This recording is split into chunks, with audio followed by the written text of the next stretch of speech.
Bonjour Axel. Bonjour Mathieu. Le scandale des primes chez Vivart qui relance le débat. Le débat sur les inégalités en entreprise. Voilà, alors petit rappel des faits, Vivarté, c'est ce groupe de vêtements. Oui, il y a toujours débat dans les rédactions. Il y en a qui disent Vivart, il y en a qui disent Vivarté. On peut dire les deux. On dit les deux, comme ça tout le monde sera content. Voilà, en tous les cas, on dit La Halle et Carole, ce sont les deux enseignes phares de ce groupe Vivarté, qui est en très grande difficulté financière. Vous savez que Vivarté a enchaîné les cessions, ils ont vendu André, Koukaï, Chevignon, ils ont enchaîné aussi les suppressions de postes. Et donc, parallèlement à tout cela, on apprend, c'est le Parisien qui sort les chiffres, que les hauts cadres dirigeants ont touché 700 000 euros de primes en 2 ans. Donc évidemment, tollé, et on comprend bien, prime d'un côté, suppression de poste de l'autre.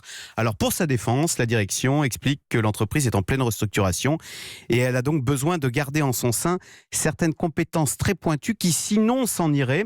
Donc oui, il faut verser ses primes ou alors payer des consultants extérieurs, ce qui coûterait plus cher.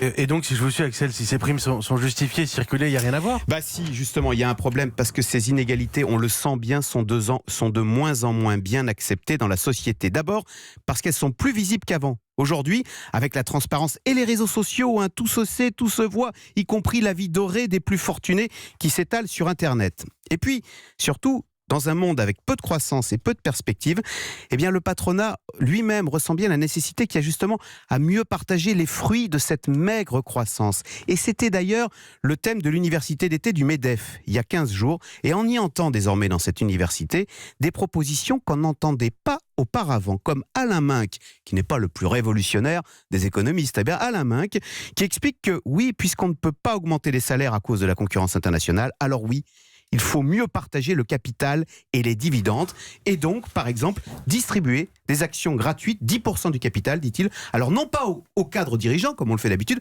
mais à tous les salariés. Écoutez, chiche, en tous les cas, on le voit bien, il faut réenchanter, comme on dit, le monde du travail et les classes moyennes.